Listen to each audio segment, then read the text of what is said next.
So I've been branching out a little bit on YouTube, seeing what other beekeepers are doing in their videos, how to get their bees ready for winter. And what I found is not something I anticipated finding at all. There's just one thing that the majority of these channels have in common that I think is misleading, and it shouldn't even be something that we take on as beekeepers. So in a way, I kind of want to set the record straight on winter preparations, and with a few simple steps, you shouldn't have to feed your bees in the winter, and you're a lot more likely to make it through with higher winter survival rates. So come springtime, you'll see more of your bees. They'll be happy, healthy, and thriving. So stick around.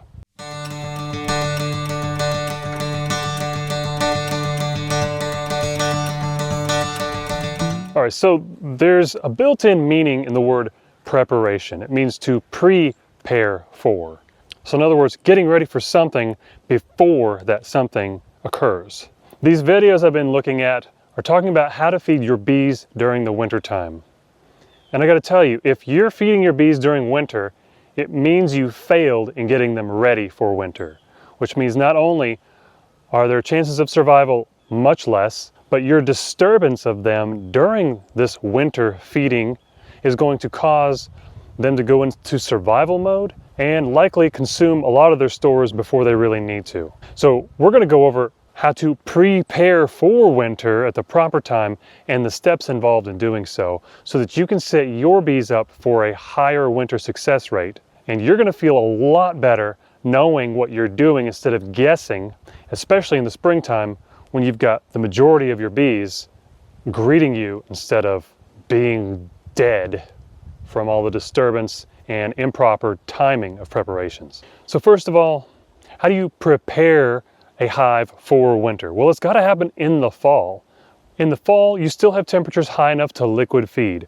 That is the time to assess your hive and see if they're going to need supplemental feeding, any kind of equalization of resources, like maybe other frames of honey, if you don't want to feed sugar syrup, or if they need any bump and help in their population size, you can share some brood with them. And you do this, I like to say the word, the phrase Robin Hooding, by robbing from the rich and giving to the poor. That equalizing of apiary resources is what's going to go a long way in helping your bees making it through the winter time. But fall is the time to do this. Winter time is too cold to liquid feed. The bees are in their cluster. You've got this jar of feed out here, or even on the top of your hive, on an in-hive feeder, top hive feeder, however you're doing it. That feed's going to be likely too cold for the bees to want to break their winter cluster to move into that area, take the feed, and then make it back, store it, eat it, whatever. So liquid feeding needs to happen when temperatures outside are still warm. That's going to be the fall. Even up into the late fall, early winter time, you're going to have the ability to do that. And liquid feeding your bees is where you're going to put the weight on them. And when I say liquid feed, if you don't want to do that and you just want to feed them honey, great, just translate it to that. Feeding the bees in general is what I'm getting at here. And you can monitor their weight by lifting them from the back. In fact, let's check this one out. This is in 1 deep and 1 medium honey super, and I've got a quilting box on top. And theirs is decent. I think they could be heavier, but it's not cause for concern. They're not a lightweight by any means. This powerhouse over here has a lot more. Let's give that one a check. Oh yeah, that's considerably heavier, and not just because there's more equipment. Okay, so I have a feeling I know what you might be thinking. Hey Jonathan, what about fondant patties, pollen patties, or candy boards? Well, those are things that were designed for supplemental feeding in emergency situations. So step 1, liquid feed your bees while it's still warm. Get as much in them as you can, or frames of honey, or feeding them back their own honey in jars or top hive feeders, however you want to do it. Step 2, a candy board or fondant patty. Those were designed to put on as an extra level of insurance for your bees. This blue shim here marks where my candy board is. I put this on before winter. So my bees have got plenty of honey right here. But when spring comes along, should the temperatures be too cool or there's too much rain for my bees to get out and forage, by the time they've moved up here, maybe they're running low on stores, this insurance policy in the form of a mountain camp or candy board is going to be there at that time. But I put it on before winter time. So my winter preparations are done. When it comes to pollen patties, you don't want to keep feeding that into fall. To a colony, pollen means we can grow. And when bees can grow, it means they've got more mouths to feed. There's a reason the queen slows down her egg laying rate when natural pollen sources are no longer available. It's a cue.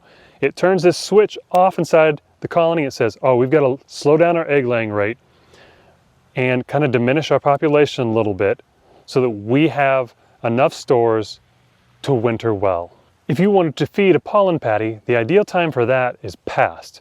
But the next ideal time would be late winter, early spring, when it might be just warm enough for you to pop the top, throw in part of a pollen patty in there, and just let them have at it. If you're preparing for winter in winter, it means you missed the whole point. So these other videos that are showing you how to feed in winter, I feel like they're doing you a disservice by not having shown you how to get ready before the winter. By the time late fall comes, I'm done. My bees are set. In fact, this is the first time I've ever even used a candy board. I never feed my bees through winter, and the majority of them come through winter just fine. Now, this all being said, I want to give you a quick key component that can double your winter survival rates. So, you notice I got some black tape on here. It's all the way around. Remember, this is my quilting box, so it was ventilated. Now it's not. I got this tape not ventilating it. So this candy board is helping to block any air from escaping through the top. I still need to plug this hole, and I'm going to keep this one undone. Just one lower hive entrance for them to come and go through, because I don't want any ventilation. I need the dew point up here to remain higher so that no condensation builds up and no ventilation, but I also want this to not ventilate so that it holds in the higher CO2 levels that are a result of the natural metabolic process of the bees as they winter. The higher CO2 levels is going to sedate the bees and put them into a low metabolic rate, and therefore they will hardly consume any winter stores over the winter time. In fact, I anticipate much of this still being here. I think the cluster will be up here in spring, but I think most of the food will still be there and my candy board, and so I won't have to worry about hurrying up and getting some emergency feed on my bees in time. If you want to check out the video where I show you all about CO2 levels, exactly what it does to your colony, and why you should heavily insulate the top of your hive, I got that video linked right here. It's definitely a must-see for getting your bees through winter with higher survival rates. Do your best to prepare in fall. If you didn't do that this year, no big deal. Go ahead and slap a candy board on them, and if you've got any warm days left, maybe they'll still take some liquid feed. You can also try to get some liquid feed on top of them by quilting around any top hive feeder and allowing the body heat from the colony to warm that feed as a last ditch effort to get a little bit more weight on them. But the best thing you can do is top insulation, no ventilation up top, and getting this insurance policy on them before it's too late. You don't want to open this up in the cold. You don't want to disturb the winter colony, and you don't want them to lose any heat. And I don't want you guys to have any winter losses. I know exactly what that feels like, and it sucks big time. But there are better ways for beekeeping, and I think all of us can do it. So keep it up. You're doing a great job. Check out that video, and I'll see you in the next one.